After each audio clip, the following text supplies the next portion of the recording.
Huwag daw bilangin ng sisiw hanggat hindi pa napipisa ang itlog. Huwag ka rin mawawala ng pag-asa hanggat inaantay mo pang mapisa ang mga itlog. Dumating kasi sa point na nag-viral yung dalawa kong videos. As in, sa akin yon. At nakita ko rin yung possible earnings niya. At dahil doon, tuwang-tuwa ako. So yun naman talaga, di ba? Nakapag-add to cart na nga ako ng printer tsaka upuan kasi yun yung gusto ko para sa classroom. Yung kikitain ko kasi dito para sa classroom. Kaso nga lang, hindi pa lang dumarating ang araw ng payout, nagkaroon ako ng V. Hindi ko sure kung bakit. Hindi ko sure kung saan galing. May 5,000 na akong fund para sa printer. Kaso, malaki-laki pa pala ang kulang. Kaya naman naisipan kong rumakit.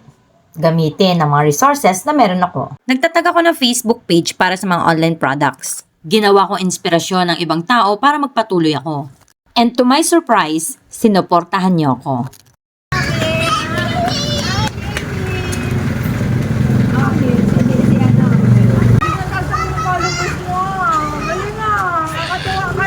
O diba, bumili na nga sila ng products ko. Meron pa silang bagay na talaga ibibigay pa sa akin. Huwag natin i-stress ang sarili natin sa mga bagay na ayaw ibigay sa atin. Mapapagod tayo, oo, pero hindi tayo susuko. Gagawa tayo ng other ways para makuha ko anong gusto natin.